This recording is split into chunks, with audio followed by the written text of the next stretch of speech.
Hello बच्चों, आज का टॉपिक बहुत ही इम्पोर्टेंट होने वाला है क्योंकि आज हम लोग पढ़ने वाले हैं रासायनिक समीकरण को संतुलित करना, जो कि बोर्ड एग्जाम में बहुत पूछे जाते हैं। तो देखिए, जो हमारा रासायनिक समीकरण होता है उसको संतुलित करने के हमारे पास चार ऑप्शन होते हैं, चार विधि होती है, चार तरीके होते हैं। जिसमें से पहला है जांच एवं त्रुटि विधि, दूसरा है आंशिक समीकरण विधि, तीसरा है संयोजकता विधि, चौथा है आयनिक समीकरण विधि। हम लोग अपने इस ग्रेड में अर्थात 10th की क्लास में जो हमारा सिलेबस है उसमें हम लोग ये पढ़ेंगे जांच एवं त्रुटि विधि द्वारा रासायनिक समीकरण को संतुलित करना, या बोले इसी को कहते हैं हिट एंड ट्रायल विधि या अनुमानन विधि। ये सारी ये जो तीन विधियां हैं इसका हम लोग अध्ययन बड़ी कक्षाओं में करेंगे। तो चलिए समझते हैं आपका हिट एंड ट्रायल विधि। जांच एवं त्रुटि विधि के माध्यम से हम लोग किसी भी रासायनिक समीकरण को संतुलित कैसे करते हैं। पहले आप ये समझिए कि संतुलित करने का मतलब क्या होता है। संतुलित करने का मतलब, जैसे कि आप किसी परचून या किराने की दुकान पर जाते हैं तो आप 1 किलो चीनी मांगते हैं, तो जो चीनी होता है एक तरफ तराजू में बटखरा रखा जाता है, दूसरी तरफ सामान। तो हम लोग करते क्या है, जब तक कि दोनों तरफ की वजन बराबर नहीं हो जाते, कहने का मतलब ये है चीनी का वजन बटखरे के बराबर जब तक नहीं हो जाता तब तक हम लोग तौलते रहते हैं। तो सेम हम लोग यहाँ पर उसी को करने वाले हैं। इसमें हम लोग ये करेंगे कि जितने भी हमारे तत्व हैं Cu, H2S और O, मतलब कि समीकरण में जितने भी तत्व दिए रहेंगे उनमें हम लोग देखेंगे कि अभिकारक में कितने परमाणु हैं। Cu के यहाँ पे एक परमाणु है, यहाँ पे भी एक परमाणु, तथा हम लोग उत्पाद में देखेंगे कि उन तत्व के कितने परमाणु हैं। फिर हम लोग ये करेंगे, कुछ इधर 2 या 3 या 4 5 लगाएंगे, फिर कुछ इधर लगाएंगे। दोनों तरफ हम लोग तत्वों के परमाणु संख्या को बराबर करेंगे। संतुलित करने का मतलब आपका ये हुआ। पहले एग्जांपल में समझिए आप। देखिए यहाँ पे दिया Cu प्लस H2SO4 बनाता है आपका CuSO4 प्लस का H2O प्लस का H2O। अब यहाँ आप ये समझिए कि हमें हिट एंड ट्रायल विधि में दो तरीके से कर सकते हैं। पहला ये है कि आप सबसे पहले उसे उठाइए जिसका परमाणु संख्या ज्यादा हो, मतलब जिसकी परमाणु ज्यादा यूज की गई हो, या आप सबसे पहले उसे उठाइए जिसकी परमाणु संख्या कम हो। परमाणु संख्या कहने का मतलब ये है कि जिसके, जैसे Cu के यहाँ पे एक परमाणु यूज किए गए हैं, Cu बराबर तो इसे मिलेंगे। H2 के कितने परमाणु यहाँ पे 2 है, यहाँ पे कितने हैं 2 है, ये भी बराबर है, इससे हमसे मतलब नहीं है। देखिए पहले जो जो बराबर है उस पर आप टिक कर लीजिए, इससे हमसे मतलब नहीं है, ठीक है। यहाँ पे Cu बराबर है। अब देखिए यहाँ पे S यहाँ पे कितना है, 1 है, यहाँ पे कितना है 1 और 2, यहाँ पे S के 2 परमाणु है और यहाँ पे S के सल्फर के 1 परमाणु है। और दूसरा देखिए यहाँ पे O कितना है 4 है, यहाँ पे कितना है आपका 2 4 4 और 2 6 और 1 7, यहाँ पर 7 है और यहाँ पे आपके कितने हैं, कितने यहाँ पे आपके ऑक्सीजन के 4 परमाणु। तो करेंगे क्या, हम लोग यहाँ पर 2 लगा देंगे। जब 2 लगाएंगे तो यहाँ पे कितना हुआ, देखिए 4 दूनी 8, ऑक्सीजन के कितने परमाणु हो गए आपके 8, और इधर कितने हैं 4 2 6 और 1 7। तो यहाँ पे आप लोग 2 लगा दीजिए। ये एक अनुमानन विधि है, समझिए, ठीक है। यहाँ पे जब हमने 2 लगा दिया तो यहाँ पे O कितने हो गए, 2 हो गए, 2 और 2 4 हो, और 4 4 8 हो, 4 दूनी 8 हो। अब यहाँ आप ये समझिए कि हमारा जो ऑक्सीजन है वो बैलेंस्ड हो गया, और देखिए कोई अनबैलेंस्ड तो नहीं है। फिर से मिलाइए, Cu एक परमाणु, यहाँ पे भी Cu का एक परमाणु। H के कितने परमाणु है 4, 2 दूनी 4। यहाँ पे एक बात ये समझिए, अगर कोई संख्या हम लोग इधर लिखते हैं तो यहाँ पे जितने भी तत्व हैं उन सब के लिए उपयोग होगा, मतलब उनमें गुणा होगा। इधर लिखते हैं तो केवल उसी तत्व में उपयोग होगा जिसके नीचे लिखा है। अब देखिए यहाँ पे हाइड्रोजन के 4 परमाणु है, यहाँ पे हाइड्रोजन के 4 परमाणु, ये बराबर है कॉपर हाइड्रोजन सल्फर। देखिए यहाँ पे S के 2 परमाणु, यहाँ पे S के 2 परमाणु, बराबर हो गया। 4 दूनी 8 ऑक्सीजन के 8 परमाणु, यहाँ पे 4 2 6 प्लस 2 ऑक्सीजन, कितना हो गया 8 ऑक्सीजन, ऑक्सीजन के 2 परमाणु। तो ये आपका जो समीकरण है क्या हो गया, संतुलित हो गया। अब ये कौन सा है, संतुलित रासायनिक समीकरण। यहाँ पे हमने केवल 2 लगाया और यहाँ पे 2 लगाया, समीकरण आपका संतुलित हो गया।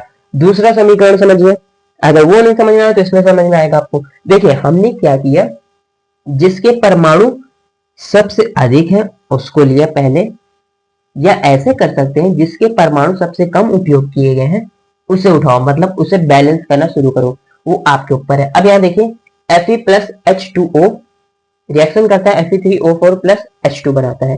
F के यहाँ पे 1 परमाणु है, यहाँ पे 3 परमाणु है। H के यहाँ पे 2 परमाणु है, यहाँ पे 2 परमाणु है। अब जो जो आपके बराबर है, बैलेंस है, तो उससे हमें मतलब नहीं है। ये बैलेंस है, इससे हमें मतलब नहीं है। ये बैलेंस नहीं है। और O देखिए, O यहाँ पे कितने हैं, 1 है, यहाँ पे कितने हैं, 4 है।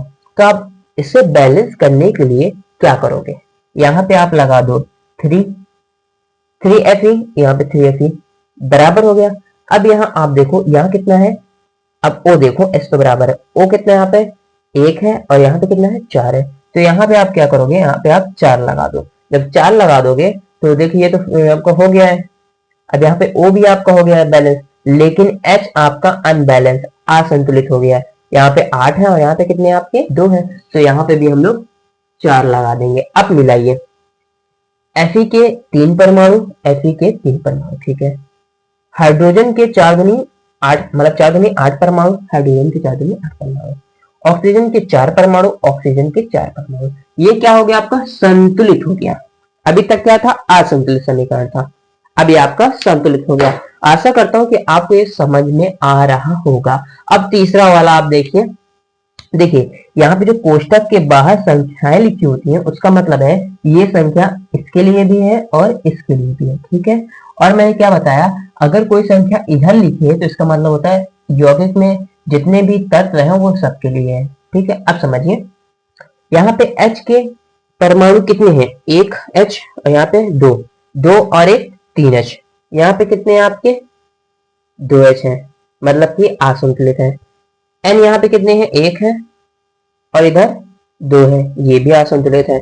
O देखिए कितने यहाँ पे 3 है, इधर कितने हैं, 3 और 2 5, 5 इधर है, और इधर कितने हैं, 3 दुनिया 6 और प्लस 7, यहाँ 7 है। C देखिए, सी ए तो आपका क्या है, ये बैलेंस है, बराबर है।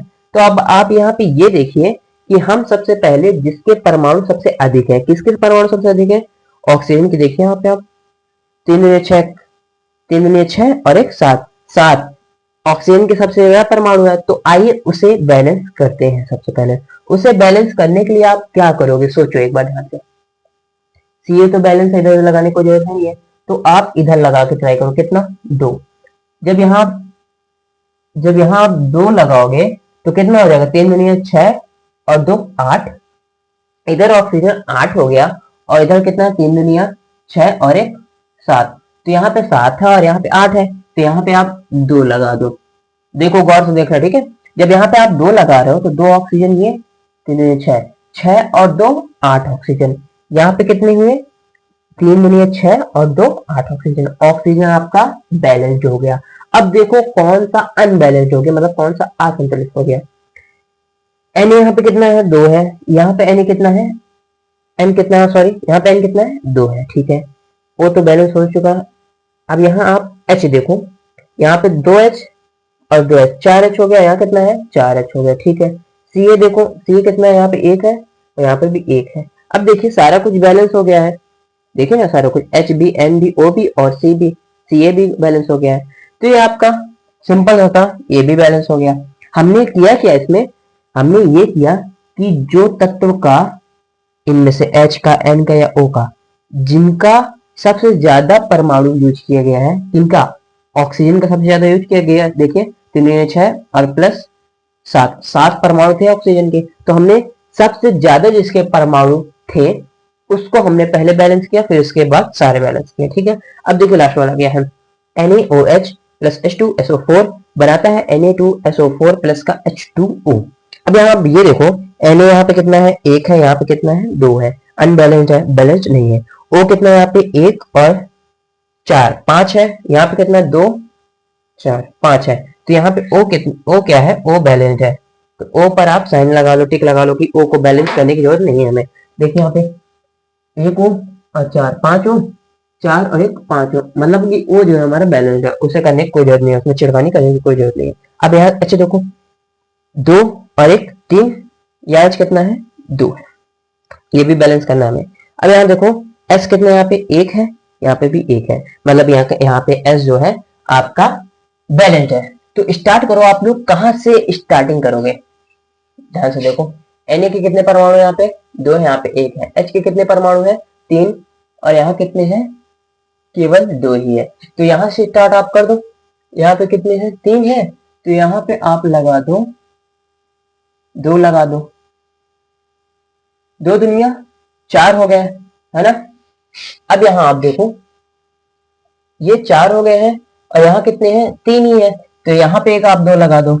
जब यहाँ आप दो लगा दोगे तो H, मतलब ये दो H हो गया और ये दो H, चार H, और यहाँ कितने हैं, चार H। अब मैच करो और कौन सा अनबैलेंस है। यहाँ पे देखो Na कितना, दो है, इधर कितना है, दो है, ठीक है। O यहाँ पे दो, छह, छह O इधर है, यहाँ पे दो O, ये दो O और प्लस चार, छह O इधर हो गए। H आपका बैलेंस हो ही गया और बचा क्या है, S, S का S है।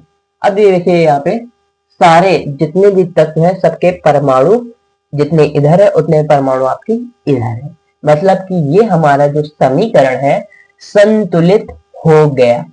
आशा करता हूं कि आपको रासायनिक समीकरण संतुलित करना समझ में आया होगा। इसमें हमने ये किया कि हमने ये देखा कि हमारा जो समीकरण है उसमें किस तत्व के परमाणु सबसे अधिक हैं। तो जिसके सबसे अधिक है परमाणु उसको पहले हम लोगों ने संतुलित किया, फिर जिसके कम है फिर उसको हम लोग संतुलित करते गए।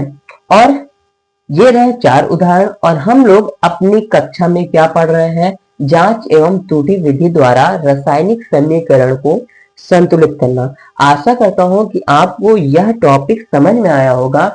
अगर आपको रासायनिक समीकरण संतुलित करने के लिए और भी एग्जाम्पल चाहिए तो आप कमेंट करिएगा, मैं नेक्स्ट वीडियो में इसका और अधिक एग्जाम्पल लाऊंगा और आपको और भी समझाऊंगा। अभी के लिए धन्यवाद, नेक्स्ट वीडियो में फिर मिलेंगे।